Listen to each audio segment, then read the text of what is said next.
Broadcasting live from Subbasement 27 deep in the heart of the Hypercube in Orlando, Florida. It's your weekly Hypercube service update time for the show. TFTS Relay 071322020. Playing live on freethinkradio.com. This is Dr. Fox, your gracious, supple host. And, of course, joining me on the Discord Hypercom Ethernet Frequency Gangbang, it's Reverand Peas. Say hi, Peas. Hello. That'll show them.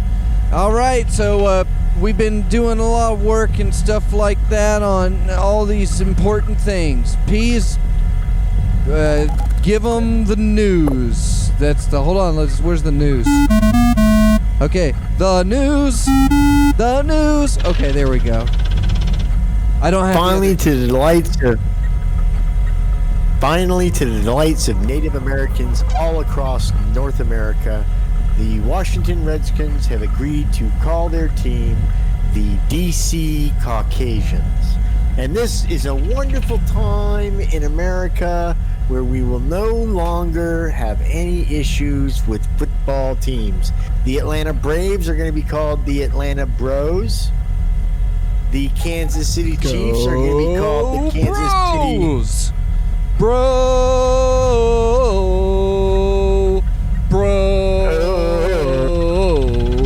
I can hear it now in every bar across fucking Fulton County. Oh, Dr. Fox.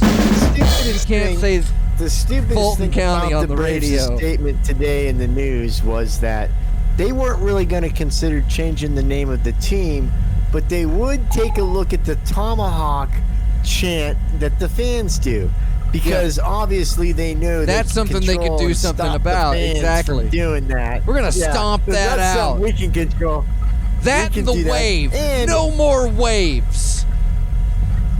And that, and also the fact that the tomahawk is actually an English redcoat invention, and has nothing to do with American Indians whatsoever. Really? As a matter of fact, it was what they scalp you with weapons. You know, the Eastern Indians, when they first encountered I'm not calling them Americans, I guess English colonists and Spanish colonists, they didn't scalp people. The Iroquois nations did do some fucked up things, but they didn't take your head. That was almost exclusively province of the Comanche, Apache, and some of the southwestern tribes. It was picked up by the Plains Indians, kind of because they thought maybe if we horrify these fuckers enough, they'll stop coming here. But it really wasn't. It's not an ancient practice or something. It's literally was. No, it's not that ancient. It's just a couple hundred years ago. Don't forget, America is like just dipping its toe in the cultural history, the collective cultural history of the world. Like, America's just now showing up, and within the past 100 years, the things that have happened compared to the last 400 or 500 years.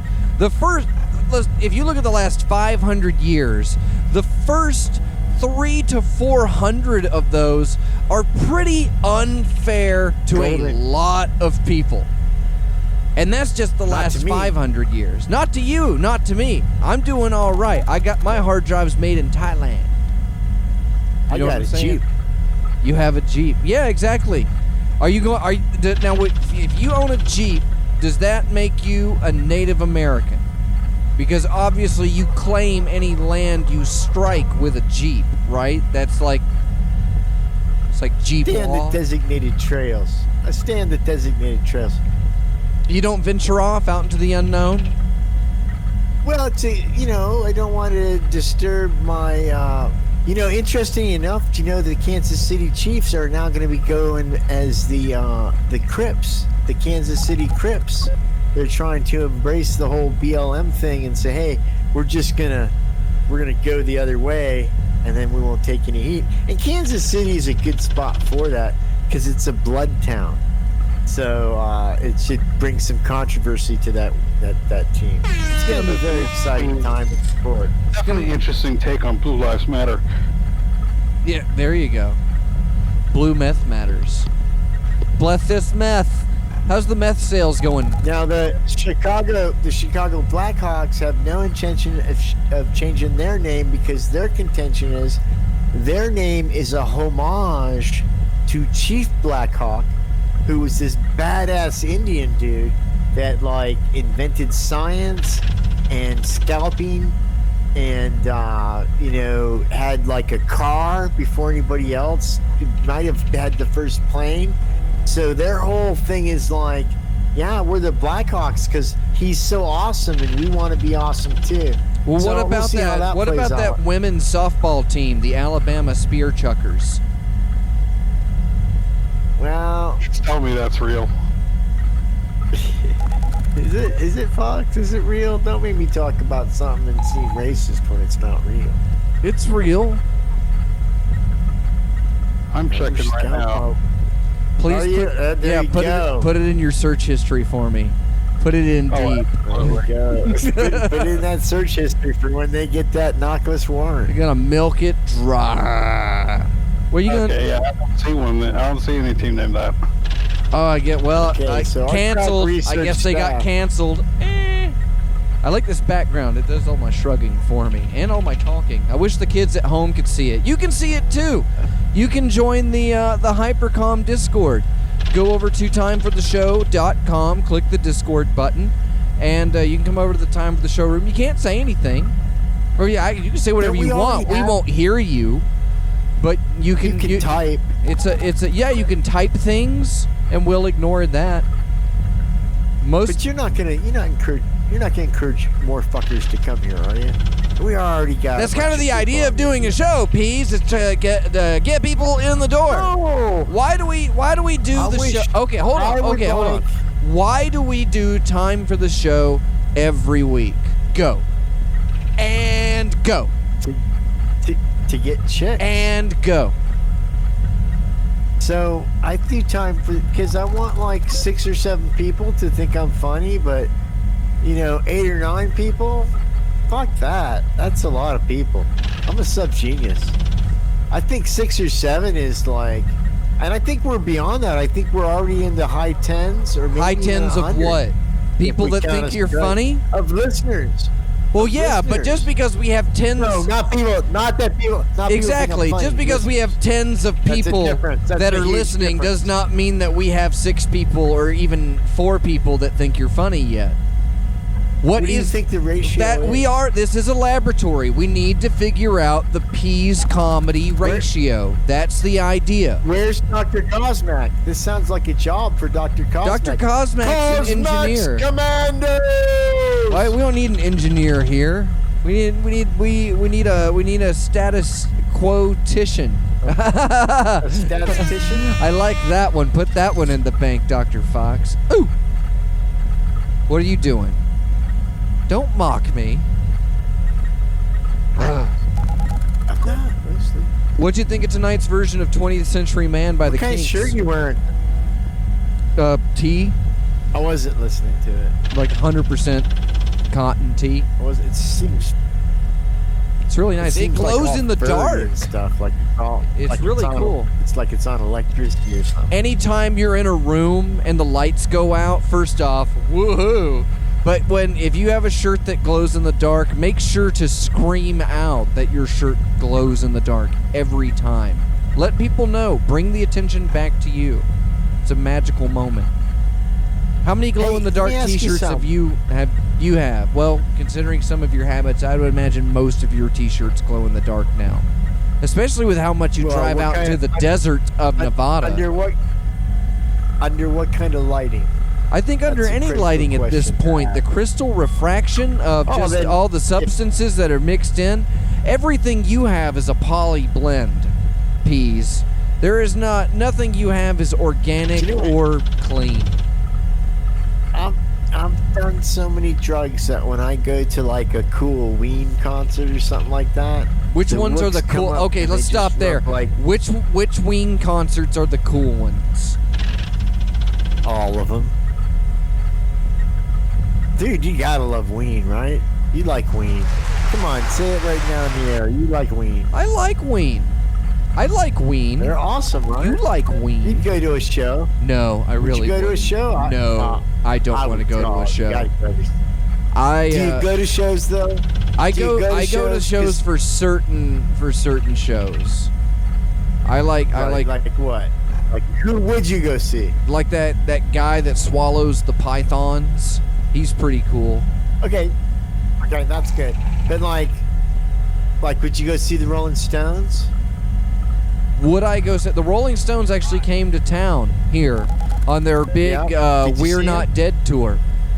No, I didn't go see them. I couldn't tell you the title. You could have, would you? I don't know the title of one Rolling Stones song. Oh, Satisfaction? Is that a Rolling Stones song? Yep. That's a good one. Okay, it's that's also a Devo song. That's the only reason and that's how I know it. That's the only Rolling Stones song I know. I could probably hear a couple. Hey, what'd you guess my name? What'd you get my name? But that's it. I don't know. Meet you. Sounds like Bob Dylan getting a fucking like helium. What'd you call me? Starfucker. You never heard none of those songs? Starfucker.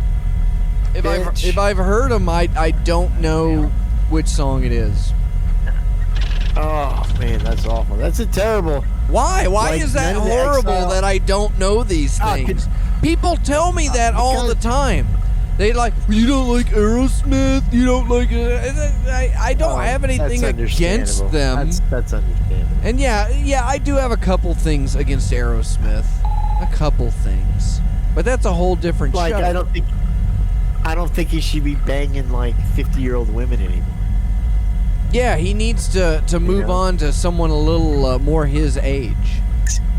See how creepy it is when you think about Steven Tyler, who's well into his 70s, just hitting on like a 50-year-old woman. But I don't think about that.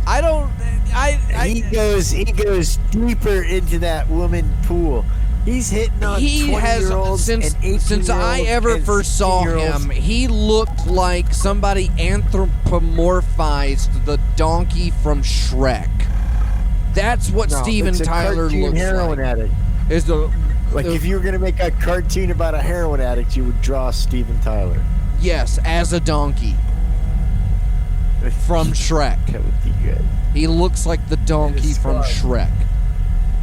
And a scarf. You need like a scarf. And a scarf. Eddie Murphy, strangely enough, said, I asked him one time when I never interviewed him, I said, Eddie, hey, I'm not going to ask you this question because I'm not interviewing you, but what was your motivation for playing Donkey? And what he didn't reply to me was, hey, Steven Tyler always had like a scarf when he performed on the mic stand and on his neck. So I just played Donkey like I had a plethora of scarves at my disposal. And it really seemed to work for me, was his non-reply. What's it like living in the town that Michael Jackson used to traffic children? Des Moines? Oregon. Las Vegas, right? Oh, I don't think he did that here. I don't think he did that. Oh, no, that was like the whole thing on that documentary about it. He was like shipping, he was using Las Vegas as like a holding tank to bring kids out to Neverland. Yeah. Yeah. No. Your parents can go out to the desert and have fun. No. Kurt Cobain would never allow that. Kurt Cobain was a big Las Vegas fan. He was known to spend this city. How long? He had a whole crew, and they ran this city. They didn't really run it. They kind of walked it at a steady pace. They didn't run very much. Whatever. It's just a cool vibe, dude. But yeah, Michael Jackson like hid children in Las Vegas. Have you seen that new video game? Hiding children in Vegas? It's hiding children in like there's this creepy mansion. And I'll have to send you this is where the video aspect of this show would be really amusing, but it's a horror video game. And you're like a kid, you know, you're diminutive in your camera perspective, and you're in a big house, and like a demonic Michael Jackson is like crawling around all Exorcist style around the house and tries to eat you. What denotes a demonic Michael Jackson from like regular Michael Jackson? From regular Michael Jackson. Okay, so the demonic. Yeah, what is it? How can you distinguish between the two? Because normally you see Michael Jackson and you're like, what the fuck happened to you? So like a demonic Michael Jackson. Exactly. The regular Michael Jackson, I think what was happening was his pact with Satan was running out. And so his life essence is a Dorian Gray kind of situation when he was sleeping in the glass tents with the oxygen and everything like that. And when he was intravenously injecting himself with the blood of virgin youth and primarily boys in Las Vegas, that was a primary method of keeping him young. But after shitty. But he kind of, he was guaranteed so much fame and fortune. And that when he reached that point, his deal with, the dark forces, I don't want to say the devil, because the devil, it was a whole other, that's just a misogynistic thing that we can go down for hours. And so, with these other forces, possibly even through hypercubism itself. Was Michael Jackson truly one of the first hypercubists? It's possible. And it could be what happens when you misappropriate something like a precious source of pesium. Pesium abuse can lead to that. That's why I didn't read Time for the show can lead to those deficiencies. But if I put it all out there in the wrong minds, they could have just exploded like in scanners. So we couldn't do it. Well, that's why we make these "Don't Think" stickers. Yeah. It's to keep people's heads. Exactly. We're trying to keep you from going total scanners, bro. Here's the thing. Don't you get it? Every time you see it, you're failing at not thinking. Well, you were up till that point. It's only when you stop seeing it. When you stop seeing it altogether, even though it's possibly there, put one in my bathroom. You truly have straight ahead of where I poop. Just sit down, kind of squat. You still see it? See it every time. It gives me something to look at for days. Yeah. But see, that's the thing. It's only when you stop seeing it that you've stopped thinking, that you're not thinking. Well, no, you'll actually see the shadow of the hypercube as long as you continue to don't think. These reality augmentation decals make it very easy for do you find it for it to burn in, especially these new foil ones, which went out. It's a physiological question. In the stuff like that. Physiological question. Oh yeah, Cube News. Yeah, could you hear that? Did you hear the news music? It was. Hold on, let's try it again. That's the news music. It's really compressed. Oh well. Compressed and. We'll have to fix the news music so Peas can hear it. But yeah, mail went out today to people that participated in X Day. Unlike Peas, so he didn't get anything in this round of mail. I did. No, that's bullshit. I did 30 minutes. But thank you to on Thursday night. Thank you to Dr. My Wife for dropping off the next round of packages. And Reverend. You made me go on. Reverend so and so got something, and Reverend Funny Name got something. But Scalpod and Fenord, you have your care packages coming in, like the one that went out to Dr. Trench.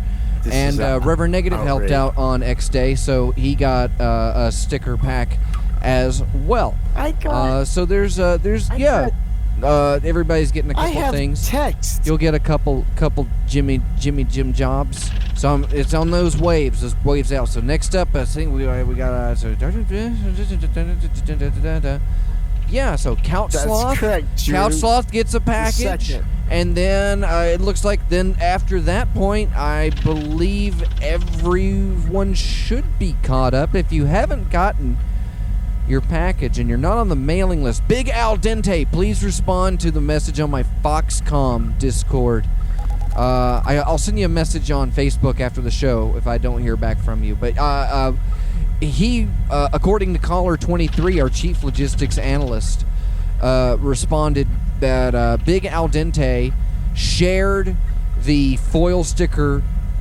It was not only the only person who shared, which he wasn't. There were others. Agent Lloyd and Ferg and a few other people shared as well. So that you guys are gonna say sticker packs are out, but Big Al Dente, I need your address, and I'll have to look you up on Facebook if I don't hear back from you on Discord. That's me. I'm slow. Thank you for caller 23 for reminding me to do my job. Other than that, Cube News. Website's up, HTTPS. You can now get things, I assume. I have banned and blocked more subgeniuses on the internet in the past 2 to 3 weeks than I care to admit at this point, and then there's even more that I'm just ignoring. So, hypercubego.com. You can apologize by buying something. Put your username in the notes, and I'll think about it. And that's Cube News. What's the deets? What's the deets? I'm gonna go check out ASMR Riley and his gal pal on Wednesday. Corroborator, producer with the Dick Show. We were talking about hanging out for a little bit on Wednesday. He was a guest on Time for the Show a while back. He was like, I haven't been listening to the show, and it's like, I understand. I haven't. But to be honest, I haven't listened to any other show. I listened to Bill Burr a few weeks ago, and then I found myself screaming, like this, for a show, so I have to be careful. I can't listen to other podcasts because then I'll start imitating what I hear. I'm very susceptible to influence. Just a big monkey. Exactly. Well, that's it. That's the idea. My favorite part of the show is running the show. If I had a host here to do the show, that'd be great. I mean, I'd be set. That music probably would have worked if you'd have had a host. That news thing, it would have played flawlessly. Would have gone through. But He's got you there. I'm on my own. What am I gonna do? I'm a writer, producer, director, editor, manager, stroker, joker, midnight toker. I'm walking the line. Oh yeah, I told Stang if you want to. I said I understand making your video of you working, but if you want people to think you're working hard, don't do it in time lapse. You know what I mean? Yeah, real time, 6 hours. Yeah. Because you lose an if you can when you see him do it in a Facebook video, when you can scroll down, watch Stang assemble 10 membership packets and then keep scrolling, you're like, fuck that, I'm not sending him $35 fucking dollars. You know what I'm saying? Just sitting there, just paying him to sit there and do that for a couple minutes. It didn't make him look good, in my opinion. And for somebody that doesn't give out his address, he sure does post GPS coordinates of his dog tags all the time and all of these specific locations. I've already got like a 3D Google map mesh of Stang Ranch, and every time he fills in a little bit more detail, like, oh, this is the subgenius skeleton. I'm like, oh, that's what that is. Okay. So I'm already modeling it together. The idea is that when I make it out, when I'm invited to Stang Ranch to go pick up my gold membership card.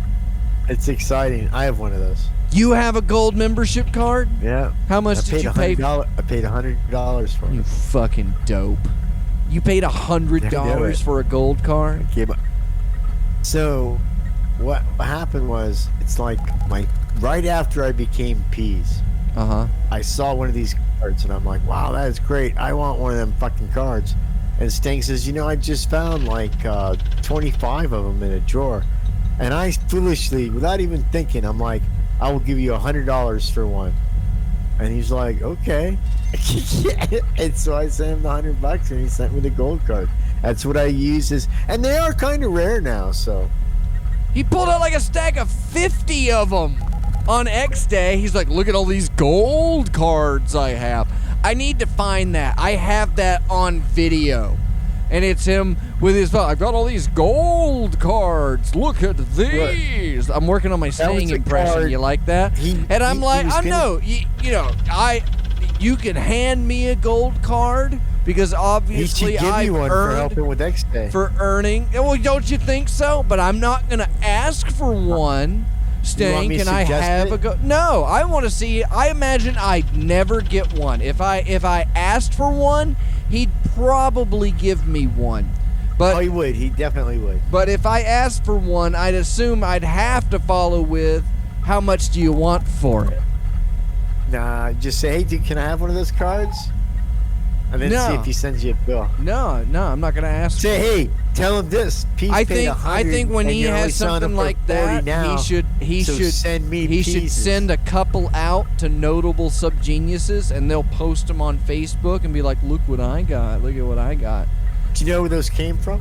What? The plastic cards? At one time, he was doing a subgenius master's course, and I think he tried to charge like $2,000 a piece for it or something like that. Yeah, and a couple people took it. And a couple people actually took it, yeah. But he had thought at the time, that's why he's got 50. That I'm buying my mansion and my helicopter because everybody's gonna want to take this intensive history of the subgenius course and interact with all these wonderful artists and stars. But did you take the course? Out. I did not. I was not a subgenius when the course was offered. I probably would have if I had been. It was going on I remember when it was going on. And then I also heard, I don't know if this is true or not, that people became disgruntled with the content and they didn't feel it was worth the $2,000. And there was some schism in.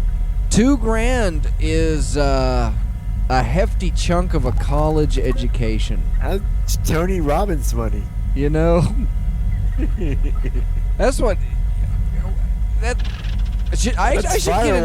should get into the Tony Robbins market. I should totally just pick up. I used to work for him. You know that, right? Oh yeah. I used to work for him, and I was all. Did you shine or did you polish? No, I made the fires. You made the fires? For the firewalks. When he first came out, he did this thing called Fear into Power, where you walked over this long bed of coals, and I made the fires and shit. And what you do is in the seminar, see, the seminar was free because this was this bait and switch that at the seminar you would buy a $2,000 course to the Church of the Subgenius. And that was so they do this like 3-hour thing where you'd write down your fears, and then you'd go out to where I was building the fires. It's all surrounded by wet sod, and you'd throw your fears in the fire. Then you'd go in there and listen to more Tony's. What were your fears? You'd go back into the side a little bit and listen to Tony talk about how milk is bad and how he used to be fat, pimply, but then one day he grew like 8 feet and became a giant. And you can do it too through neurolinguistic programming. And then he shows you how you're gonna do it, and then he walks outside. We got the coals all rigged, and he does his whole posturing thing, makes his power fist, and he walks right over them fucking coals, and then we get the rest of the sheep to do it one by one. Almost everybody gets burnt a little bit, but not too bad. Yeah, and they sign that waiver on the way in. So. Yeah, a waiver. You fucking fall down, burn yourself alive. That's too fucking bad. Hope you got insurance. Whoops. Yeah. I did. I got sucked into it for a while because it is a powerful thing, but a lot of people forget that the Peas used to be a stage magician. And so, I forget about that all the time. When were you a stage magician? When I was younger. What was your favorite illusion? Metamorphosis. It's really the only illusion I did. I did close up and sleight of hand on stage or in crowds, but I did have a metamorphosis box, and that was a really cool trick to just whip out. Would you do it by yourself? I would throw in a pool, wrapped up in chains. No, you gotta have somebody to do metamorphosis with. Not necessarily. You could do a change, a costume change, I guess, but it's much more dramatic. Yeah, maybe a giant puppet, but it's much more dramatic. You gotta come up, turn your gain up. I didn't do a lot of mentalism. If you exclude things I tried to do. Mentalism, is that how you met your wife? Mentalism. No, it's he's talking about. He's talking about no, you convinced her. No, she convinced herself. Magic. Yeah. I believe in a thing called magic, I guess. but mentalism is like where like you allow everyone to know one thing, but then like secretly. Mentalism is the lazy man is the lazy man's entry into magic. That's for guys that don't have good dexterity. If you can't do a card trick, you buy a gimmick. And if you can't get gimmicks down, you move on to mentalism. And even then, mentalism uses a lot of gimmicks. Pattern. He's got the magician's pattern. The gimmick. Nice. Yeah, well done, sir.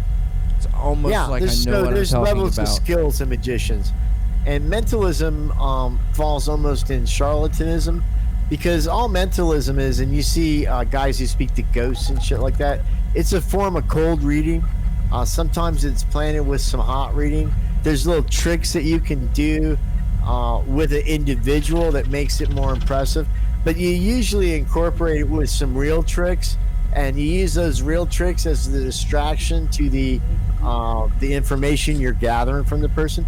I think the easiest way for people to understand mentalism, I'm not saying it right, but whatever, it's kind of like social engineering as entertainment. Okay, at the end of it, you find out a lot about somebody, and they have no idea that you did that, and then all of a sudden you start relaying that shit back, and they think you have some kind of powers. The Fox made a term called the gimmick, and most tricks, like my favorite stage trick is metamorphosis. It has a gimmick. It is the gimmick. Yeah. It is a gimmick. It's one of the oldest tricks in the world, but it's a good one. And it's a good one. You can do it. You can do it anywhere. You really can do it anywhere. And if you have one other person, you can do it anywhere. And it's a big finale. So I did an opener. You have to keep moving if you open with it. This is the other thing about magic that people don't know.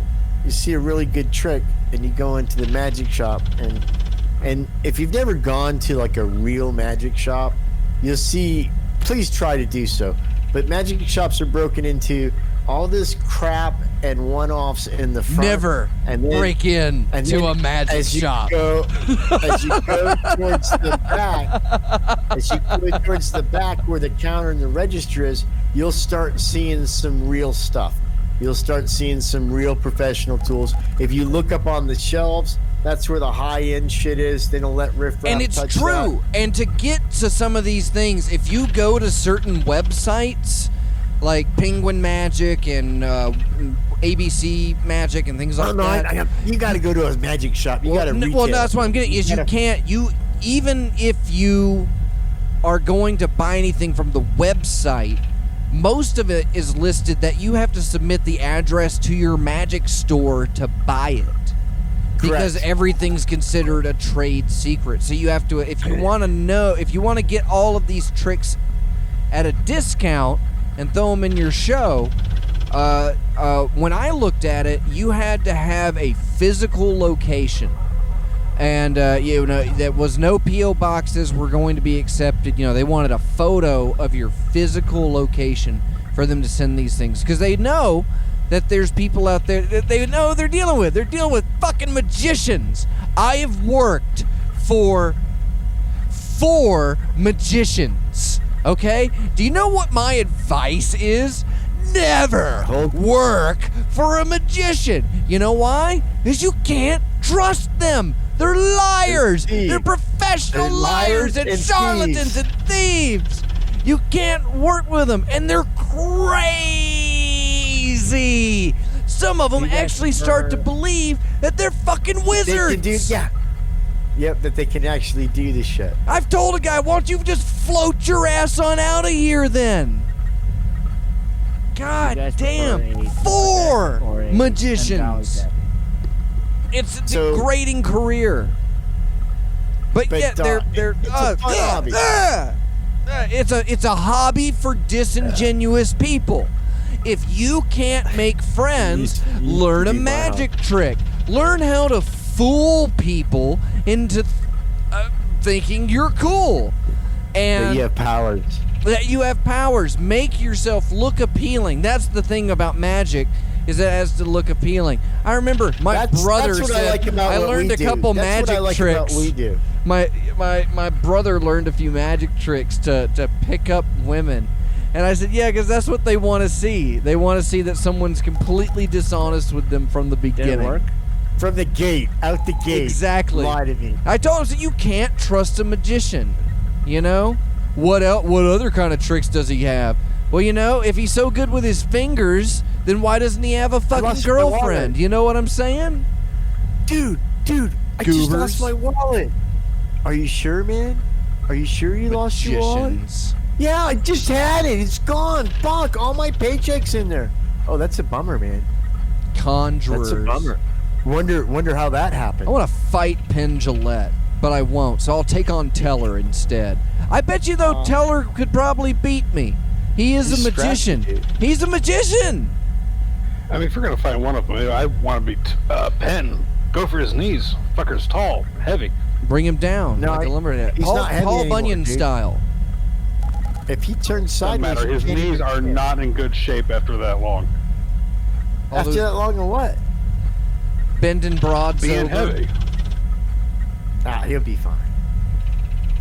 Yeah, that's the trick. Actually, Penn's actually dead, and Teller's controlling him like a ventriloquist puppet. Nope. That's stuff. People don't know that. Exactly. Well, that's why he lost all that weight. He got Teller's getting old. Disturbance. Isn't that going to be the great reveal that Teller has been doing Penn's voice the entire time, even on all those libertarian podcasts? I saw them tweet that they had a cameo in the Atlas Shrugged movie. Part 1 of 2 of the Atlas Shrugged movie. Penn and Teller have a cameo. Did they ever make the second one? And that didn't got me into it. I don't know if they did or not. They probably did. Libertarians are known for following up with their promises. That's not true. So it's there. In case there's any kids listening, that's not true. No kids. You can trust the libertarians. You can trust everybody. Everybody is nice and tells the truth all the time, especially magicians. Now, the last thing I want to tell you about Magic Shop, when you physically go in there and say, like, I really like this trick called needle through the arm. It's a great trick. I have that. Looks like you put a giant hat pin through your arm and blood comes out and everything, and then wham, it's gone. And I would follow that up with this double kerchief that I would put in a guy's shirt, and then I would have two people pull on each kerchief, and what happens is a dummy bra that pops out. Now, you're supposed to do it on a woman, but it's way funnier if you do it to a guy because it always gets a laugh. But the needle in the arm trick, why I'm telling you about that, this is in 1989. I went into the magic shop to get this trick, 2 Penn and Teller tricks actually, both super gimmicked. But one was the needle in the arm trick, $50. And in this tube for $50. Hold on. No, stop. I'm going to tell you. No, I'm gonna stop. No. I know how to do it. I know how to say it without revealing anything. No, you shouldn't tell them what's in the box at all. This is where you stop. Stop. No, because listen how I describe it. It's so good. No, it's not. You think it is, but you're white people go to magic shops and buy stuff then. Please don't tell them what's in it. I will tell everybody the key to being a great magician. Can I do that instead? Please don't tell them what's in the box. I wasn't going to. I was going to say this very vague, really well-rehearsed thing that I've said for 30 years and nobody still knows how to do the trick. I can tell people this. You've already told them. It's a skewer through the arm. It's a skewer through the arm. If you tell them anything else, you're going to start breaking the illusion. Don't do it. It's a good trick. I do it all the time. You're about to. You were just about to. You were just about to. You think that I'm good, but I'm not. You have no faith in me. I don't want to ruin the trick either. I know. Trust me. Do you? Yes. All right. Listen to this. I don't want to. Inside this tube, you get about 50 cents worth of shit. Okay? Maybe $1.50 worth of shit. And okay, now I know how the trick's done. Right, you don't. You're just saying that. Yeah, I do. And then you get a piece of paper with $49 worth of magic in it. Tells you how to do it. Now, what's wrong with that? Nobody knows what I'm talking about. No. It's still magical. What's in the box? No, that's the point. That's what he was worried about, but I didn't tell him. Well, no, because now he's asked you. He's asked you the first question. What's in the box? Because I told him some instructions and stuff. And some stuff. You've already broken it. You've already broken it down. You mean that there's We already know you're getting the needle. Not necessarily. I've done that trick with shish kebab skewers at a 4th of July party. You could. It goes down great. You have to have one ready. You know what I'm saying? Yep. Did you ever pretend like you're playing the violin while you're doing it? You don't have to have one ready. Your wrist pop up a little bit. Do it with any skewer. That's what you say. You say, I can do it with any skewer. Bamboo, metal, fondue forks. I can do it with a twig. Can you do it through your tongue? Yeah. Yeah. Fuck it. What's your favorite coin trick? Mine. Scotch and soda. Oh, The that's Matrix? a classic. No, Scotch and soda is a real magician's trick. You can do so much off No, of that. it really You can isn't. start- It's like a beginner's. It's a beginner's trick. But if you do coin work, Anybody can do Scotch and soda. You'll have a Scotch and soda. It's the same thing like the Hall of Quarters. Best trick you can do. Say what? The what? The coin matrix. The coin matrix is the best trick you can do. There was a guy on Penn and Teller who did that, and it literally it trumps every sleight of hand. Bam, bam, bam. I worked with a guy that coin made it matrix. onto the show. I worked in a magic shop with a magician that made it on doing coin magic on Penn and Teller. I think I saw it, and he didn't fool them, so oh well. But they did admit he did admit it was very good. That's really the thing with coin magic is it's the closest It's all thing been to done. It's well yeah, but it's combining coin tricks with each other to make. Well, that's any trick. That's any trick, and coming up with new stuff. Unfortunately, the stuff that people come up when they come up with a trick to fool Penn and Teller, it does not end up being very visually stunning. It ends up being perplexing. They present something. They present something that seems like you're not even sure they did a trick. You're not even sure what the fucking trick was. And those are the ones where they freak out and they're like, "That's great. That's a great trick." But to the audience, they're like, "What the fuck just happened?" They missed everything. And so yeah, you it's ever been to the Magic Castle? No. You ever been to Magic Castle? I went by it, but it was you have to have an invitation, don't you? Yeah, I know. I think anybody can go to the magic store, but you have to get an invitation to see a show. Yeah, that's correct. You're absolutely right. But that's like I've been told I can get invited. I've been told by a couple of people that if I let them know I'm coming to LA, they can make a call for me and get me Magic Castle. Yeah, I used to have a friend Tim that worked there, performed there. You know, he was on the. It's a club. It's a club of magicians, and you get. Yeah. It's like the Mason. It's like the Masons of magicians, really. It's exciting time. It's a workshop, is really what it is, and it's where you have to audition to get in. Well, and that it's invited guests, and primarily if you're a member, you are a magician. So it's people coming in, and it's kind of balls against the wall when you're there, because you're going to end up being critiqued by industry professionals and stuff like that. It's like the ultimate stand-up club.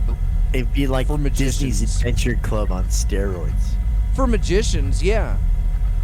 That's something. That's my favorite thing. Well, that's gone.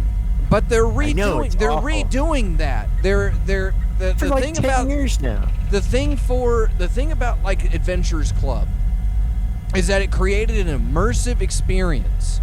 But it was closed. It was open to the public, but it was still a ticketed event.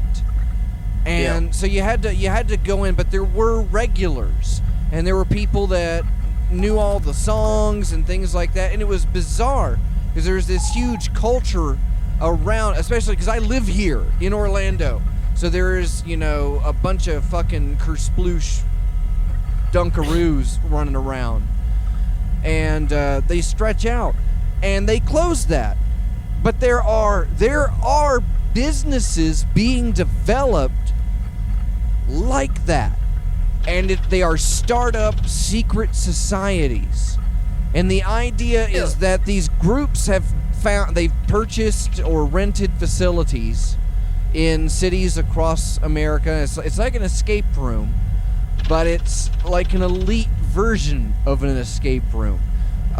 You end up paying for invitations to give to your friends, and once you receive an invitation, you go to this location at a certain time, and when you go in, different things happen. I've heard stories of some where you end up going down a slide. Some people talk about moving bookshelves and things like this. And it's a private property, and you end up signing into like some waivers and things like that. Like, hey, we're inviting you in, but if something happens, we're asking that you don't fucking sue us. And that's where they're trying to balance it out. And doesn't it? Yeah. I like not suing and you people. get in, and they've constructed a puzzle. And the idea is that you are going to solve the puzzle with the other members. I'm not good at puzzles. Well, you don't have to be good at puzzles. You can show up to meetings, and you can hang out with everybody, and people are there, and people are receiving instructions about, and you find out more about what's going on as you go on. And sometimes people are assigned roles. Some people take on roles. Some people are plants. And you kind of work on this enigma, this conspiracy. You unravel this conspiracy. And it's nothing that's designed to be easy. And at the same time, you really don't want to rush through it, because you have to work with other people, and and the way that that's staying open is that they sell merchandise. There's hats and T-shirts that feature the secret society's logo and slogans and things like that. And then the puzzle kind of floats online, but primarily for the group that's in your area. There's a location where people are meeting up, and that to me sounds like the greatest thing. And Disney's trying to pick up on that. They're doing that. They have built a hotel. They have built a cruise ship on land. And they've been experimenting with this on their cruise ships for years. And so you're in a hotel that looks like a spaceship, and you cannot tell otherwise. Every window shows space. I would like to do that. And a lot of people do. And it's a cruise ship kind of package. You buy 3 or 5 or 7 day packages, and when you come in, it is balls down deep theming. Peace. Everybody's playing along. And the idea is that if you're a guest there, if you don't really know how to do it, it should be accessible enough for people like in the, their grandpa's first LARPing, Yeah. But it's for the beta testing. I'm a darky elf. I've heard. I'm a darky elf. You want to see me dance? $4,000 for like a 3-day run. Hey, we should listen to the Kings. Should we? Yeah. Let's do it. Let's do it. When we come back, Peas and I will create our secret underground factory. Or we'll listen to Ian Vandal for 2 hours. Okay, bye.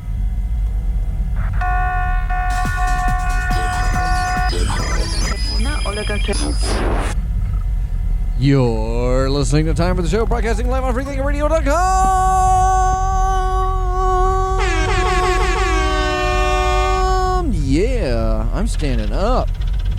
Standing up, Peas. Let's do some of them. How many Patreons can you name? Where are we at? It's the middle of July. It was next day last week. Forget where we did. It should be everybody gets a shout out this week, I believe. Everybody. It's the weekly. All right.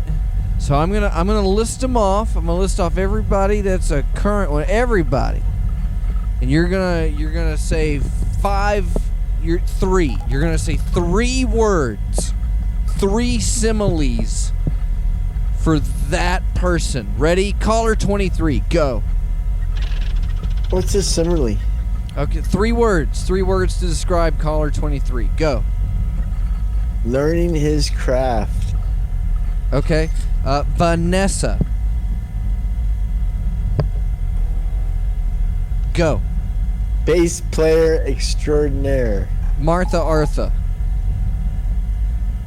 Investigative reporter Canadian. I knew you'd go with that.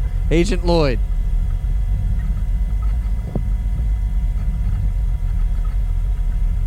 Neither Lloyd nor agent. Okay, that's 4, but we'll go with it. Reverend Negative. Is positive Polly. Reverend Guimo. Guimo. Forget about it. Yes, okay. Long Dead.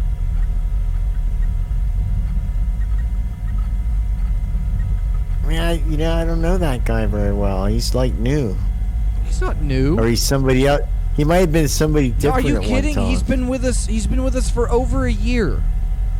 In fact, he recently upped on I think he on the hurt my show. feels one time. He hurt your feelings? He hurt my feelings one time. I Really? think. Well, he's made up for it in my eyes. He went Okay. premium. Said his wife became a fan and doubled Okay, here we go. his Patreonees. So I got thank it you, now. Thank you. Long Dead. Now seems swell. Okay, great. All right, Scalpod.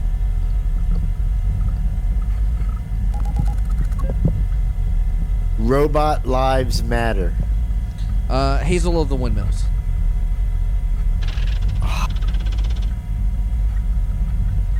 Muse extraordinaire.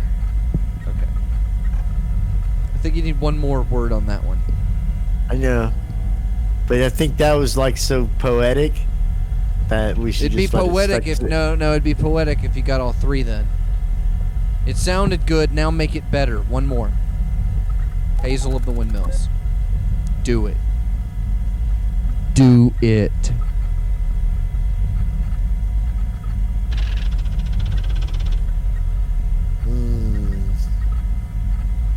Muse songwriter. Alright, Cow Sloth. What the fuck?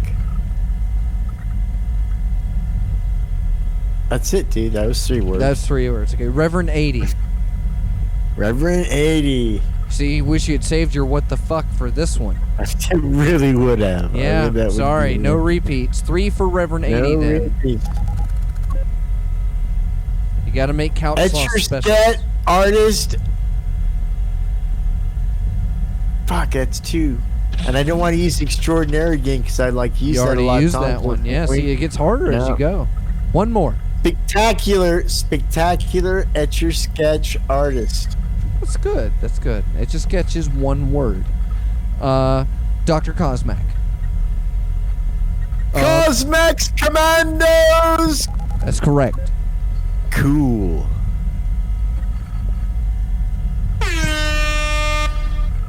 Show us what you've got. I thought you couldn't hear the sound effects. I can't hear them, some of them tonight. I heard that one. Okay. Apostasy X Fenord. Oh wait, we gotta do Cosmac. You just said Cosmac's Commandos. That doesn't And count. then I said, cool. No, Cosmac's Commandos is your weekly. You can't just throw a slogan in there for him. Give him 2 more. It's Coctor Cosmac we're talking about. It's Coctor Dosmac. Styrofoam flyboy. You know, I like that. I like that. Very good.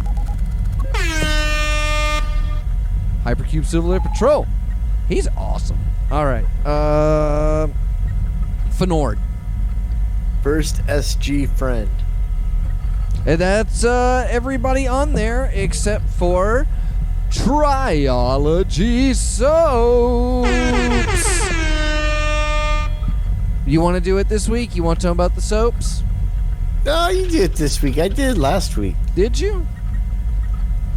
Folks, did. are the whole show. you a disgusting slab of pulsating monstrosity?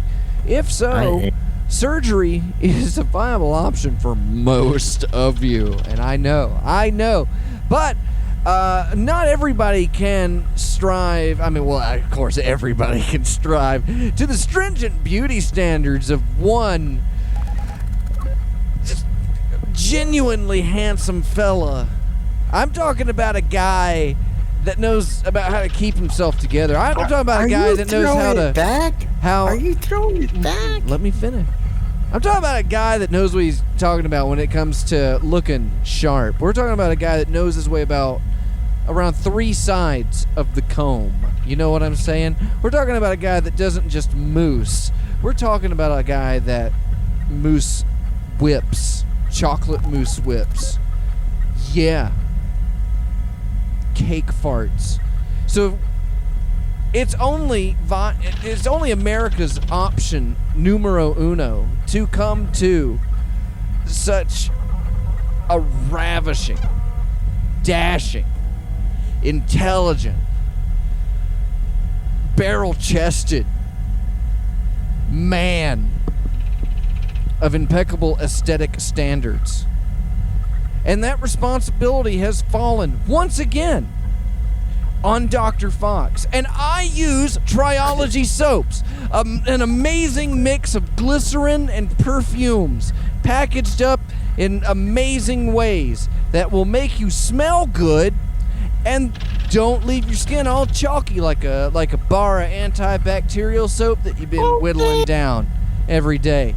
So if you want to know what it's like being a hard-chiseled, bronzed sex machine, barrel-chested, take it from me, Dr. Fox, your local bull stud, now cucking you via triologysoaps.com. Now, Dr. Fox, you may not be aware of this, but they've just come out with a new model of Triology soap. It's soap on a stick.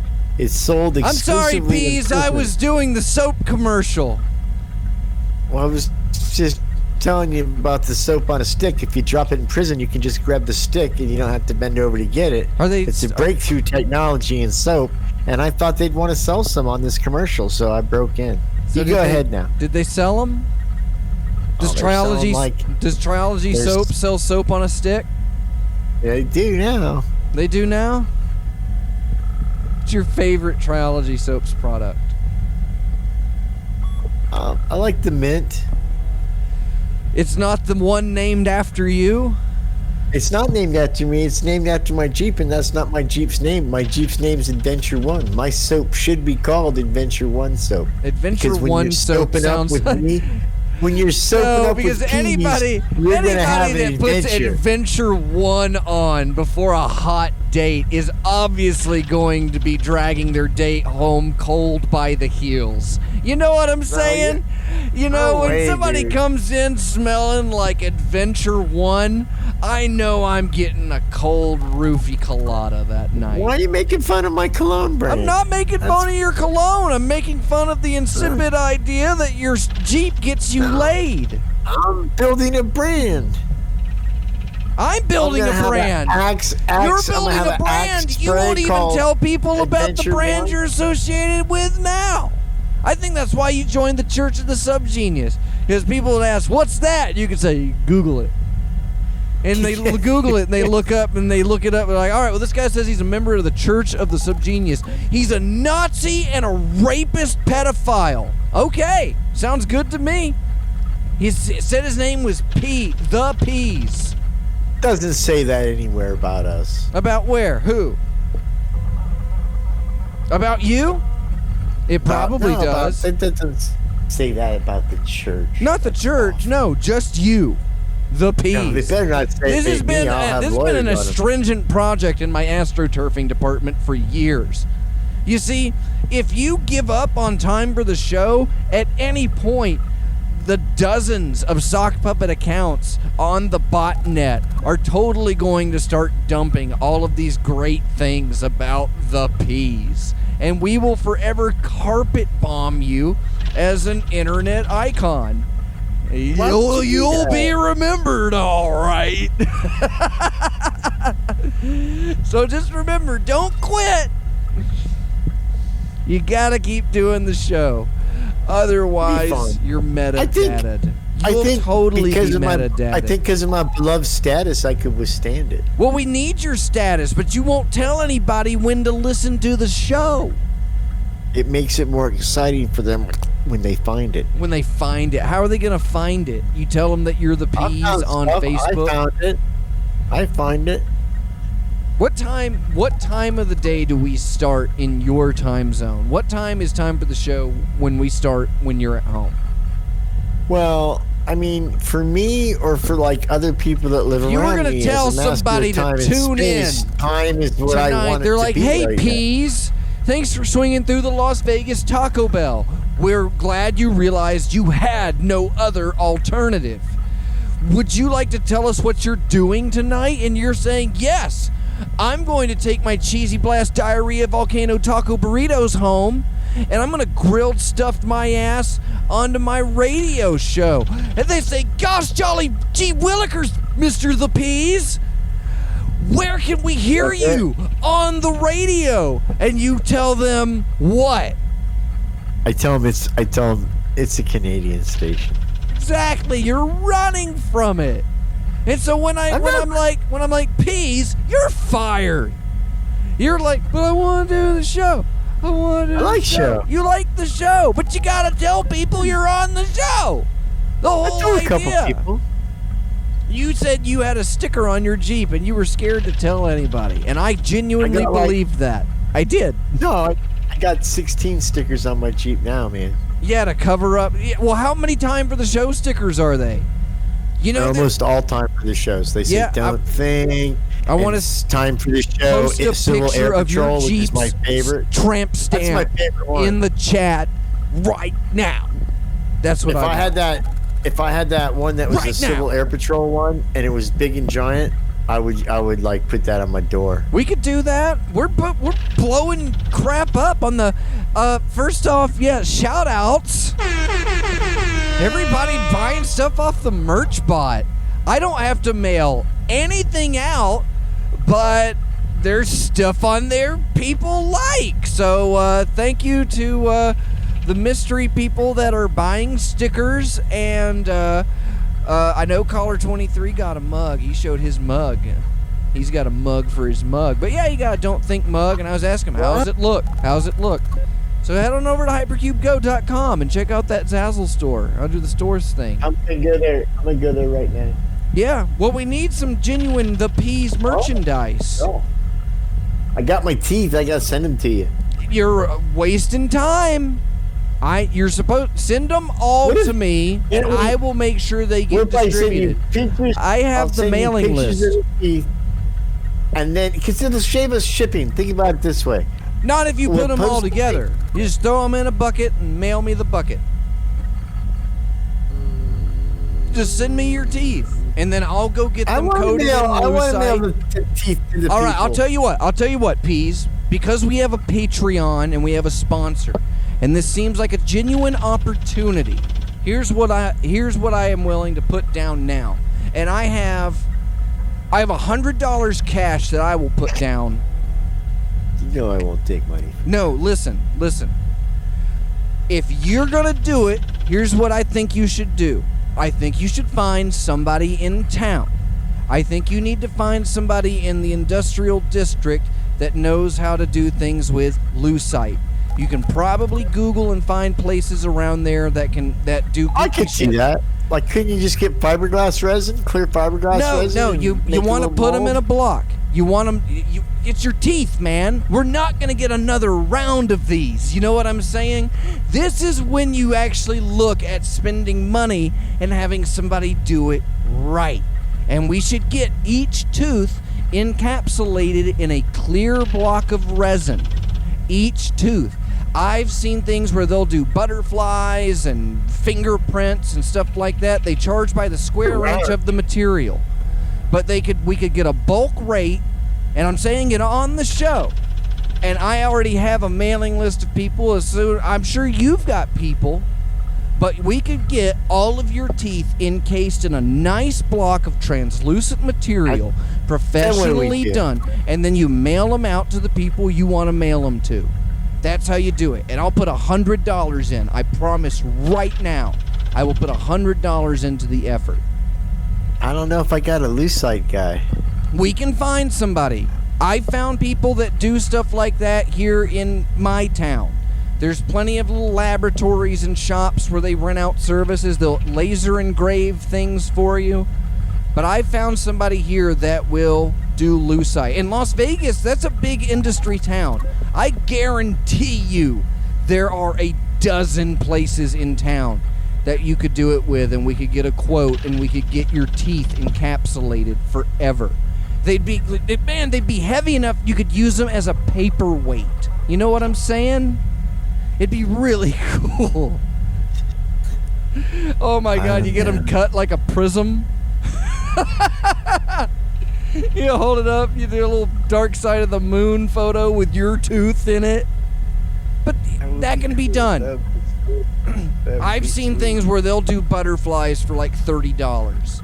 And it was like a 4-inch by 4-inch by 1-inch deep thing. So I imagine getting a row of teeth done, whether they cut it or they do separate molds or whatever. I'm sure we can get it done. They're all individual, and some of them is in pieces. Well, that's fine. They can put the pieces in. So as they put the first layer of the lucite in, they set the piece of the tooth that they have, and if it's broken, they'll pour more in, and then they'll place the right piece where it should be, and they'll float together. If they can make it, if they could reconstruct it, if they can make it look like that fucking hologram in the Iron Man movies, they can make it, and they could do that. I have totally seen stuff like that. I guarantee you there's a service for baby teeth. In fact, I should throw that over to my wife. Should probably look up a way to get baby teeth in lucite. That sounds like a great way to collect them. Do you think my teeth will become like the relics of the church 1,000 years from now? Like people will come to see the real P's teeth in a piece of lucite? They'll come down to Hypercube Labs, and they'll be like, "And we came to see that P's teeth." I'll have all of them. I'm gonna have a robot. You'll still be around? You'll still be around, or will you be like a robot? I'm gonna be around for a while. You know, I may have a couple vices. I might not be the healthiest person around, but I know when I'm a carbon-based sex machine, barrel-chested, it's hard not to, you know, imbibe.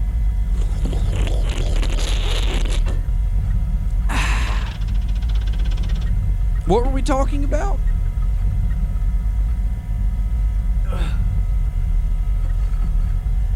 So what video game have you been playing at work, Peas? I play Starfleet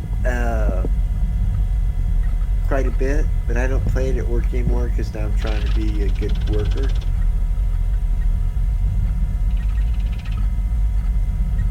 Well, that's good, I guess. Sorry, I had to check the air conditioner. It's getting really warm here in the hypercore. What's the temperature there? It's like 107 here right now. Yeah, but that's dry heat.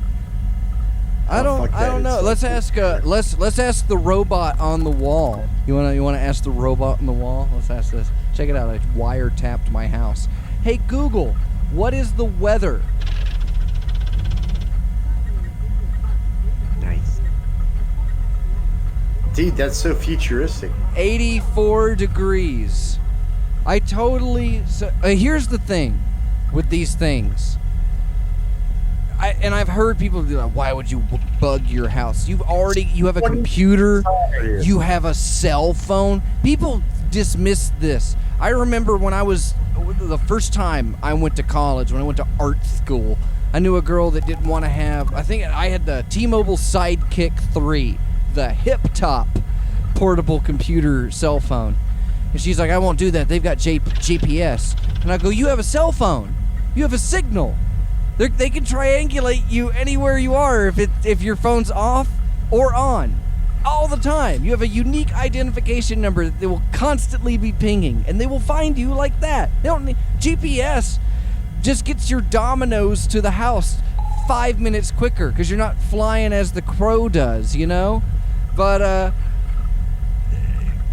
for God's sake, I gave it. So I've covered my house in them. I got 3 of them. I'm probably bugged all to high hell. I don't even know anymore. But you know what? I can put on Peppa Pig on the hypervision without having to touch the remote while my hands are full of breakfast and the baby is trying to get the breakfast. I love being a parent in the future. This is great. All of her food comes pre-made and in these little pouches, and they're certified organic. You just stir those up, and she eats them out of the pouches. The diapers let you know when there's too much, and then you just dump them in a bucket. You don't smell anything. You just wipe them down and slap another one on with fucking Velcro. Yeah! Oh my God. Then you chuck them in a goddamn folding chair and you buckle them in, and it's got everything they need. And they love it. They love it. You sit them down. I don't have to do anything. All I have to do is give the kid attention. And so, I set her up, over by the TV. She thinks I'm looking at her. I've got the TV right over her. It works out. For us. Just have to wave. Where'd you go, Pease? Did you leave? Now I'm laying on the couch because I'm getting tired. I've had a busy couple of days. You've had a busy couple of days. What, am I working you too hard now? You gotta lay down on the job? Karen's had that heart attack, and I've been making all her food special, like a private chef, and doing all this shit at work. And What'd you cook for her? Block with her so we could do like some exercise. I quit drinking. Again? Quit smoking. Yeah, we'll see how it sticks. When was the last time you quit drinking? When I had some surgery, it was when Fid was still on the show. And it was like because I was 10 years taking ago. antibiotics. And it's because I was taking antibiotics, and Fid said, they only tell you not to take alcohol with the antibiotics, not because it doesn't make the antibiotics work, but because it might make you sick. And then I was like, oh, well, then I can start drinking because I won't get sick. You'd think that. No, I didn't. But I was worried that the antibiotics wouldn't work, but they did. Well, what'd you learn from that experience? Are you happy now? Fid knows how to do drugs. I guess so. One thing he's committed to, I guess. Ooh. Well, that's a skill. The iceberg I didn't bucket. hear that. I'm like a scientist. I didn't know that. I thought the alcohol fucked up the antibodies or something. And so I was like, not drinking. Even if Then I was relieved. This time I'm not. What? Sorry, go ahead. Nah, I'm just in my camera. No, you were saying something. I was listening. I forget now. Oh man, you did because you disappeared. I ordered some lights. No, but because I'm just on video. I ordered some lights that I'm gonna plug in, and they're gonna hook into my Alexis. So then I can tell, turn this light on, make it blue, make it red. It's gonna be sweet. My whole life is gonna change. I've been looking at that myself. I'm really a fan of those, but you have to buy. You know that's the thing. You have to buy the set of the reliable ones, and they all need to be on the same set, because you're going to end up with some that are just going to be like a one model number difference, and there's always going to be that fucking firmware update. That's why I haven't really invested in them. I've done more. I've got, if I put my money in the lights recently, I've been buying filament light bulbs. So I have decorative lights. Well, what I did Sylvania was selling 4 of these lights designed for Alexa and all that stuff for $27, which is a good deal for 4 LED lights, regardless of what they do. But they got Wi-Fi, and they hook up to the Alexa app, and then you can like control them with Alexa. So, and you can turn your room blue, or pink, or yellow, so you can make moods for yourself. Okay, so you got 4 lights, right? And they connect over your Wi-Fi, and you can give voice commands and change the light colors. Yeah, or turn them on and off. You know, yeah, you can do that too. Yeah. Dim them. All right, well, send me that link. I'd be interested in that. I could do like an 8-pack of those. I just pulled in the garage, and you can tell your phone, Alexa, turn on the lights. But it has to work. It has to work. See, I didn't get on the Amazon cock. I'm on that big swinging Google dick. Yeah, they must. Yeah, but they all work together. We should. They should. It said it would work with Google. It said it would work with Google too. Amazon right now, it's a huge sale. They're like 50% off from Sylvania. That's a. Why can't you sell the soaps this good? You're selling these Sylvania fucking light bulbs better than you've ever sold the soap. No, it's actually really nice having the hue ones, because what's this? Computer, Susan, purple. Susan. Yep. She's not listening to me. Computer, Great Susan, demo. red. Well, she's being a bit of a cunt. Live demos are the best for that stuff. But I've gone over to other people's homes and they do it, and I get it. They're not going to work all the time. You got to say it. You got to get them trained and blah blah blah. But these mofo Google dots are good. They hear you. They hear you loud and clear. And I've got them throughout the house now. I've got like one in every room, so they can catch me doing anything. I was actually looking at getting some customizable stuff to sell in the store, and one company manufactures webcam shields. So they're these little decals that you put over your webcam, and you can slide a little door over your webcam door. I was thinking about getting some with Hypercube stickers on that. You're totally screwed. Anybody can watch you all the time, whether the light's on or off. If it's getting to the point that even if it's unplugged, you're done.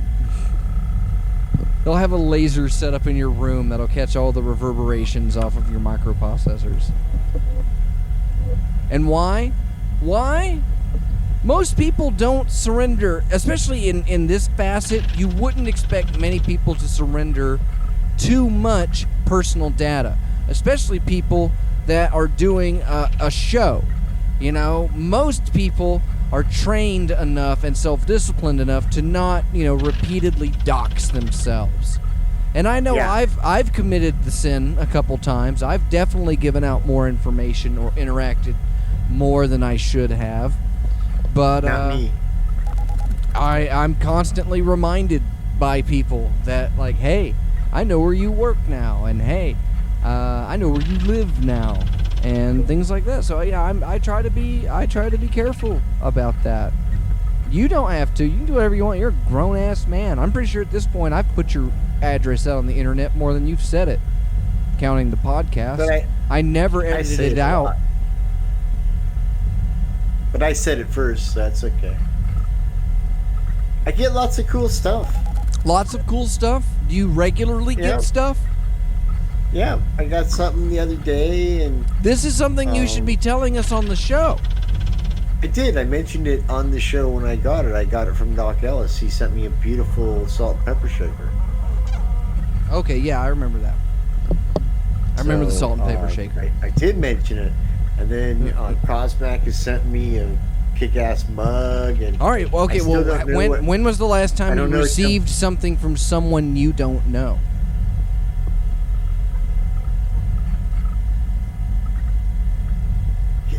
I knew the guy. I didn't know him, but I knew he was listening in Discord. But I can't remember the name right now. But I mentioned it on the air when I got it. Well, no. Have you received anything like anonymously? It seems that you receive gifts from your friends. friends. Like your friends, your fans, and your fans, Peas. They're fans of yours. Have sent you gifts and tribute. They're friends, dude. But have you received anything in the mail? Nobody really has anonymously. Tell me about the last nondescript package that you received. Well, I got 7,500 postal boxes shipped to my house. It filled up my whole porch. I forgot about that. I could have 7,500? Yeah. Huh. It might have been a little less. 7,500 postal boxes. Maybe 750. But that was the last time you got like something like that? Was the boxes? No, I've got other stuff. I got this great thing about hypercubism. Okay, well, you know who that came from. I put a sticker on the envelope. So when was the last time you got something that you don't know? You don't know who it came from, and what did you get? Oh, I got iron pans, and I got those from a lot of people. I have no idea who sent them. Okay, there's that one. Do you still have the pans? Yeah, of course. We're not throwing pans away. Well, that's good. Was it your pansexual comment that did it? No, the problem with them, some of them are like for dollhouses, but other ones, like, you could put one egg in it. And I don't know what I'm going to do with them, but maybe I'll make DMT one day or something, and they'll come in handy. You could cook a dozen eggs. I did get a lot. I don't know how many there are. I'll have to ask Pam. Pam knows how many there are. So that's it? The skillets and the boxes? That's all you've received anonymously in the mail? Fox, we've been doing the show for like 2 years. I get a lot of stuff. Yeah, but that's why. And you know, the sad thing is, all I ever wanted out of it was problems, and nobody ever. Well, think about it. Think about this, Peas. So you've got your address out, and over the years, as we've done this show, you've gotten things in the mail. So why not start telling more people about the show and increase the probability of receiving something cool in the mail? Do you think stuff like that works? I don't know. I guess we'd have to try. All I know is that I've made a website and set up a podcast and set up a mail order system for a bunch of merchandise related to a corny, goofy concept. You said people were buying that, right? And people were buying that stuff up. You said coffee cups, stickers, can't keep them in stock. Yeah, stuff I'm not even making. They're buying them. So head on over. Fabulous. But Peas, you're not telling anybody about the show. I tell people. When was the last time you posted about time for the show in the Sub-Genius group that you're an admin of? I don't want to seem like I'm bragging. You're not. You're not. That's kind of the thing. Here's what the admins are doing. You're supposed to be a figurehead in the church of the Sub-Genius, right? Oh, you're supposed to be a you're a notorietable figure. You want to be loved and admired and respected. You want that. You want that. So you need to advertise the show you're on in the groups you're in. And you need to tell people to listen to the show you're in. It's very crucial to the concept of keeping the show going, is telling people to listen to time for the show. It's really easy.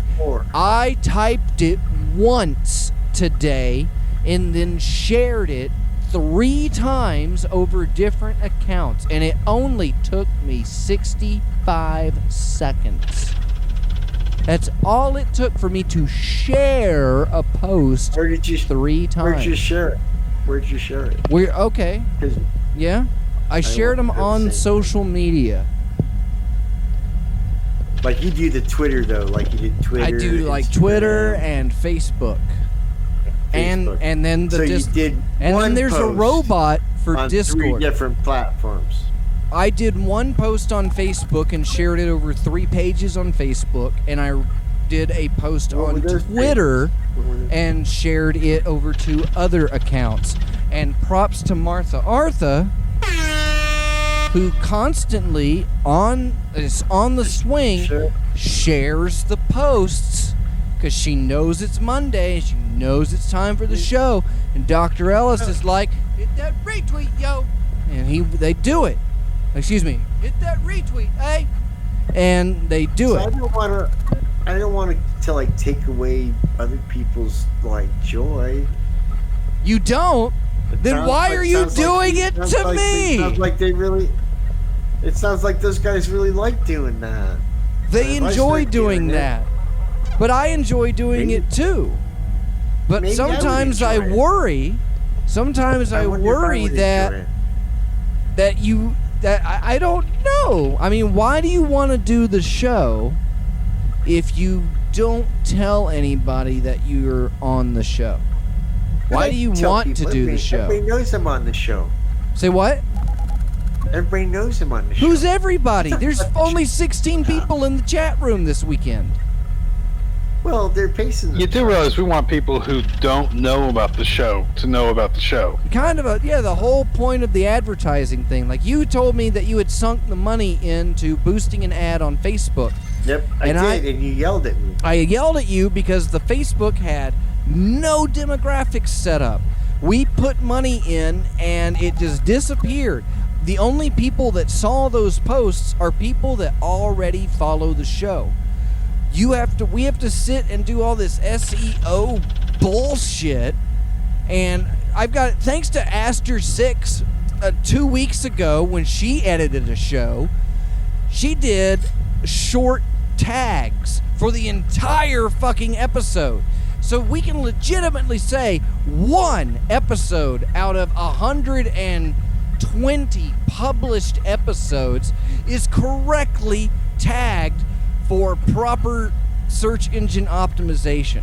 It takes me on 4 hours to package 1 episode of time for the show, just editing. That's not even including the time to upload and to copy and paste bullshit. When it gets to the end, 1 2-hour show ends up running me a 6 to 8 hour day. Whether I spread it out over a week, I usually do it on Mondays, drop the show, promote that, and then say, and there's a new show tonight. And I've been so far behind in that I've got to pull on extra work to help me get it done. And they told me that I gave them audio files in the wrong format. They're using Pro Tools.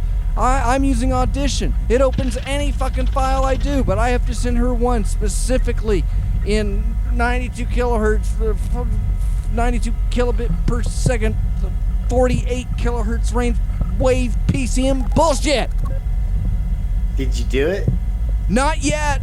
It's my kid's birthday tomorrow. Oh, that's right. I was going to say that, but then I'm like, no, don't say that. I got dragged onto X-Day gladly. I was more than happy to jump in and get involved with X-Day. I did 2 hours of Slack, and I worked with Pastor Pressure over the network. Oh my God, I missed my meeting with Pastor Pressure today. That's what's fucking going on, man. I can't keep up with everything I'm supposed to be doing. I just need one guy to share the posts for the show. I'm trying. Okay. I'm trying. I'll find somebody. I'll find somebody to do it. That'll be. You can go to If Then out. for that and set up a daily thing that'll just post the link under your name. You don't even have to do it. You do it one time. Maybe carrots will do. Now I feel like a giant jackass. I totally said 3 p.m. on a Monday. Now I have no idea what the fuck I was doing today at 3 p.m. I have no idea. What time is it now? I don't know. I took all the clocks down. I used to have a bunch of them in here for comic effect. I just got rid of them. I can't stand it. I don't want to know what time it is. It provides no stability. It provides no constant. I have no idea what's going on. I can't go to work. That's a funny way to say. I can't go to the store anytime I want to. I gotta do all these crazy scheduling bull thingies. I gotta sanitize the fucking hypercube so grandma and grandpa don't choke to death. You know what I'm saying? You know what I'm saying? All I need is somebody to share the post on the Twitter or the Facebook. That's really all I need. And I'm going to help you out. I'm going to find somebody to do that. Consider your problem solved. I'll ask around, and I'm sure one of my friends will volunteer to do that, and it'll all work out. You should worry about it. I'm going to take care of it for you, buddy. You're going to take care of it?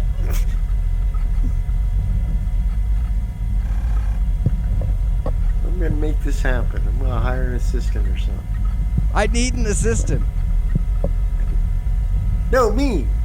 I need one so I can have that posting thing taken care of. Yeah, and then you can step up, and then you'll have so much more time to be a host. Won't that be easy? Then you'll never have an excuse to miss a Monday night again. I wonder what kind... I wonder who I could get to do that posting. Somebody dependable, probably.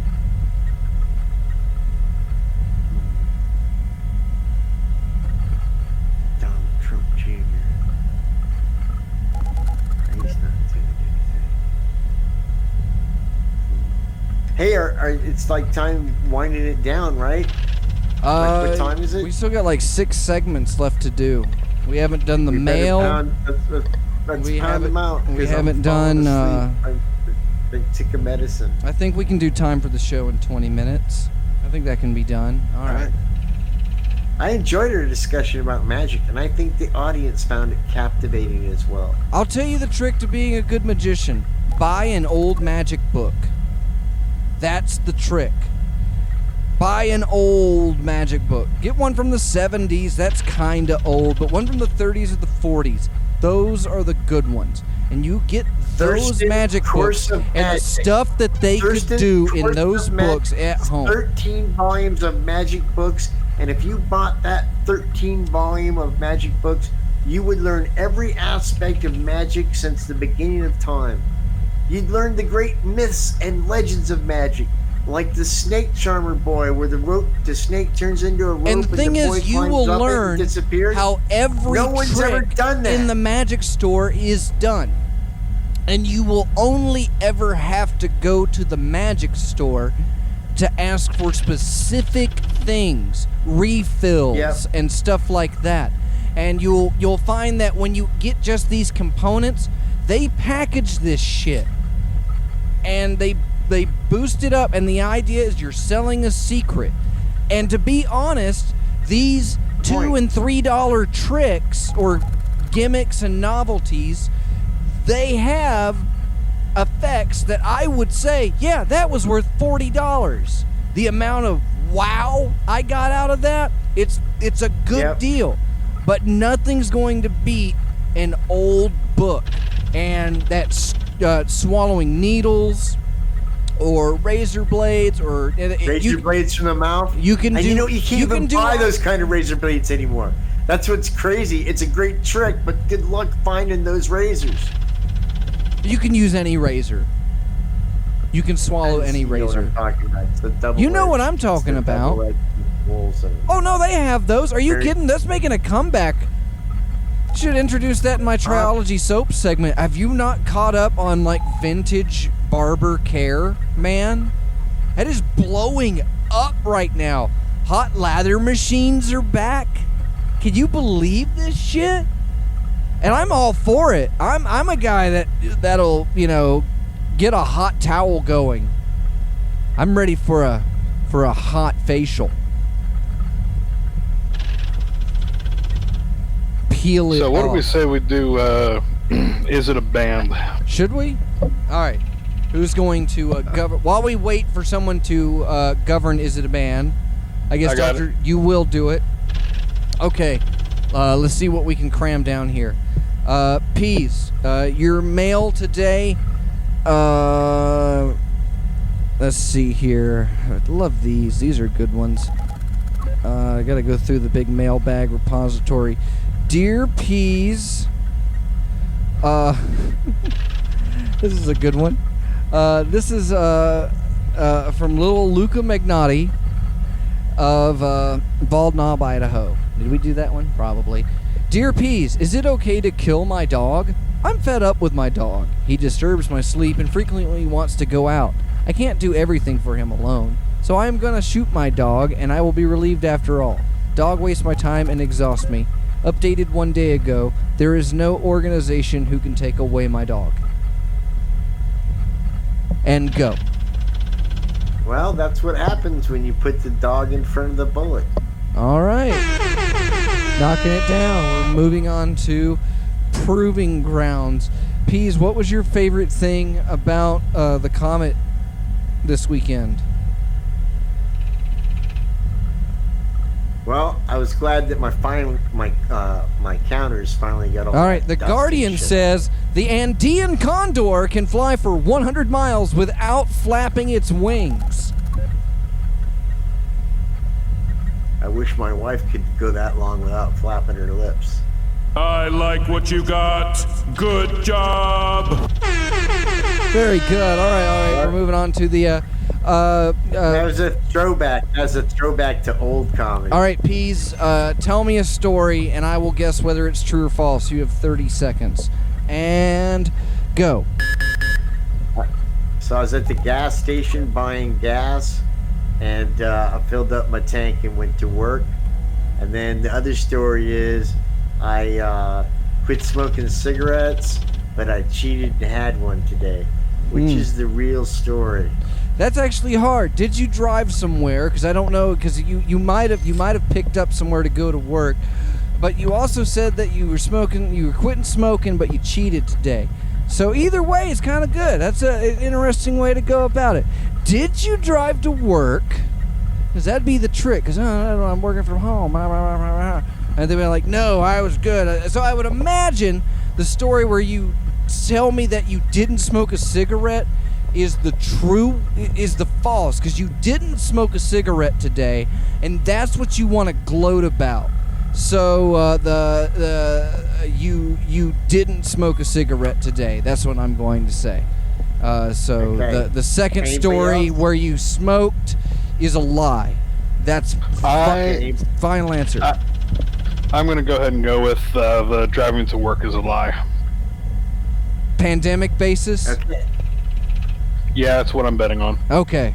Now, it's interesting Lock that it you in. say that, because I am called to go to work many times because I'm indispensable. But nonetheless, lock in your vote. You've already said it. There's no going back now. Uh-huh.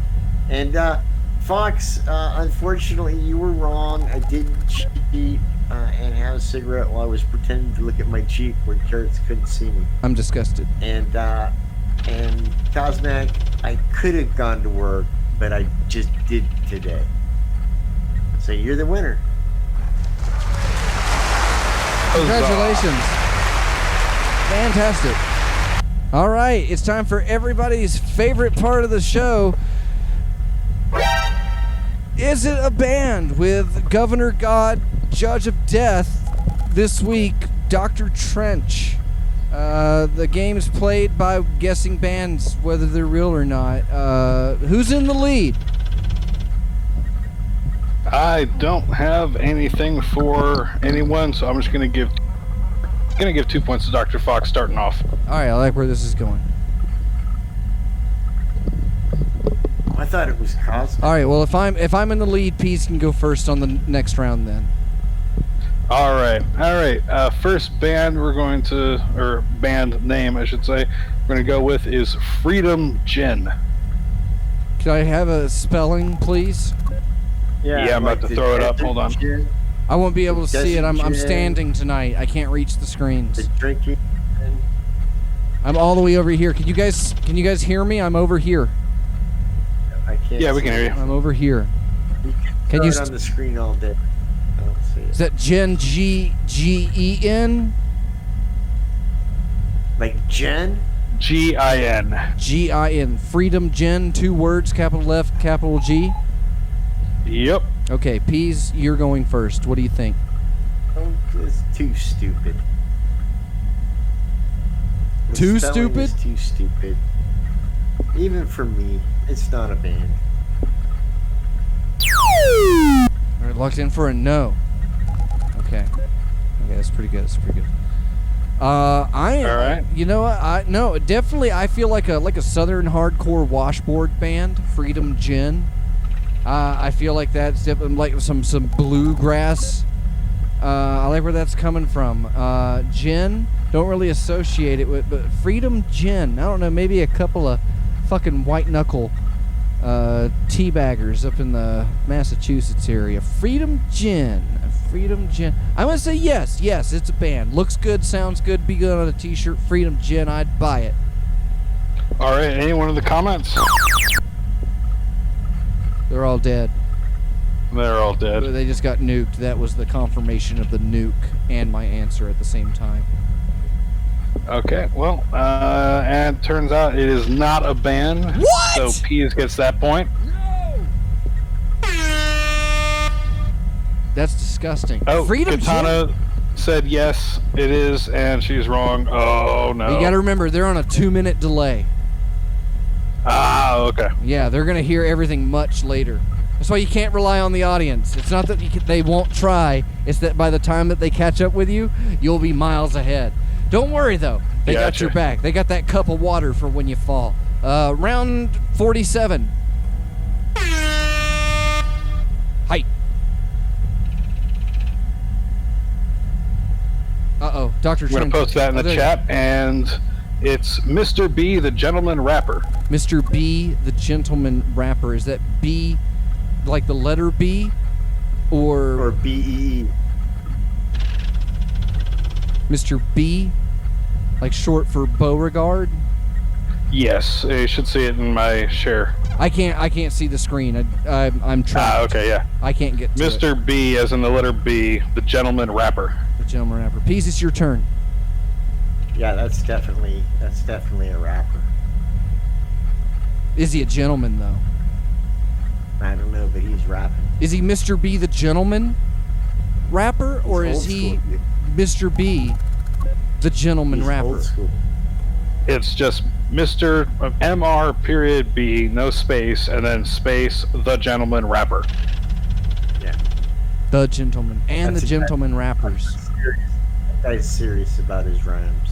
That's a hard one, Peas. What do you think? And you know why he calls himself that? Why? Because he's kid friendly. He's family friendly. He's going to all those white suburbs where the kids want to be edgy and have a rap star at their thing. .com. But their parents don't want to hear the N-word or anything like that. So he's all like, not on this show. Yo, we're clean. young buds, we're going to have some punch. And then it's cake. And then maybe a trip to the lake. Hey, Jake. And so he's got a whole niche market. Super good freestyle. Just pulled off. So it is a band? It is a band, definitely. All right, how about you, Dr. Fox?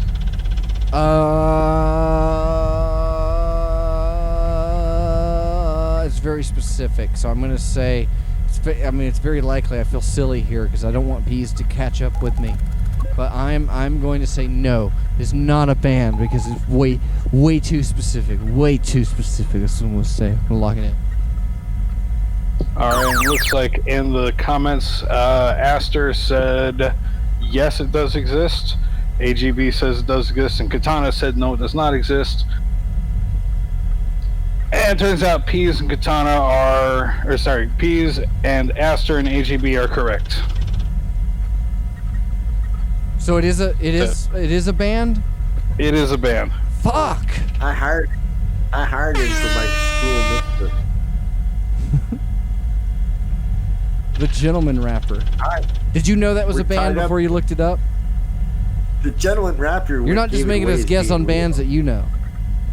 This is not a game that's going to be considered by league play.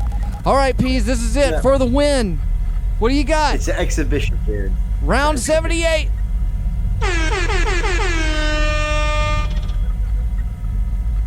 And the next one is Whiskey Luck. 2 words? Yes, 2 words. Whiskey like the drink or whiskey like my eggs? Whiskey like the drink. Okay. With an E. I put whiskey in my eggs. What do you think, Peas? Whiskey legs? No, luck, as in lucky. Oh yeah, that's a band. It's definitely a band. I'm gonna say no. All right, and let's see here. Katana said no. AGB said no.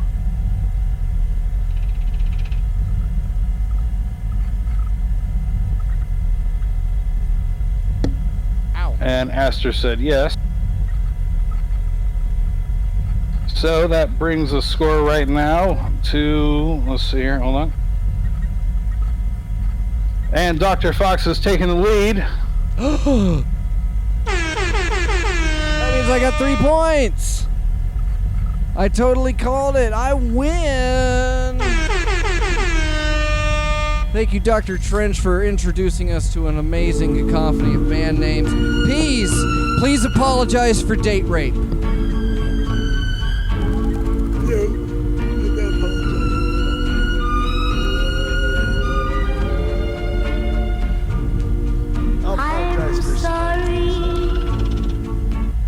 Got a little bit tired of the show, but that's because I had a very busy week and a lot of things were going on. I've got a busy day tomorrow. I've got to find somebody to help me post some stuff for Fox. He's been worried about it. So if you know anybody that could do some Facebook posting, have them give me a call. Maybe send a letter to 6428 Joey Peak Drive, Las Vegas, Nevada, 911. Care of the Peas, and you know, we'll get those posts posted, because that's what we do. When we have a friend on the show that needs help, and they say, Peas, we need to post these promos for the show, that's when you've got to step up and say, hey, I'll find somebody to do that for you. And really come through. So it's not something to say sorry about. It's just to show you the heart and soul, how we're all like one big giant, not family, but like a bunch of second cousins that their own family doesn't like. So we hang out together, and it seems like a family. But yeah. Anyway, it's a great show. We even got more show for next week, and we didn't want to waste any of that good show on this show, so we separated them out. And that's it. I love you guys. Take care of yourselves. It's a shitty time to have to be stuck in your house all the time, but we'll get through it. Well, this has been another episode of Time for the Show, a production of Hypercube Labs. Learn more at hypercubego.com. Thanks to Hypercom squatters tonight, Reverend Negative, who disappeared, and Dr. Trench for engineering the last half of Time for the Show, which was all of Time for the Show. You can subscribe to Time for the Show at timefortheshow.com. And you can subscribe to Time for the Show on iTunes or Google Play or something else. I don't know. There's like another one. I don't know. And you can sign up and get on the Patreon. Peas, apologize to Katana 007 and Guru Drew for not getting included in the Patreon shoutouts because they're not on the normal Patreon list, but they give on external donation statuses. Go.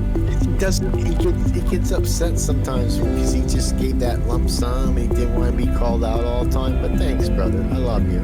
He's such a good boy. Katana 07. She's so cool. Also a good boy. Wonderful. Well, that'll make up for everything else that you haven't done. If you think that you're a big stupid idiot, don't worry. Just don't think. And head over to hypercubego.com and get up on your juice. And follow us on Twitter at Time for the Tweet, and send us emails at email at timefortheshow.com. And you can go to facebook.com/timefortheshow.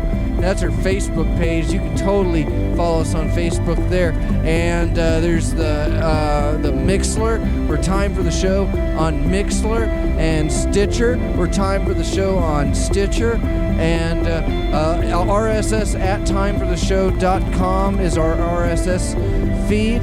And you can find out more about Time for the Show on the Subgeniuses Network, a program of the Hypercube MWOWM Industrial Comedy Network mainframe, now accepting applications for subsequent harvesting sites for our data mining efforts in the dank web. That's it. It's time for the show, you goobers. We'll see you next week. Bye-bye. Bye.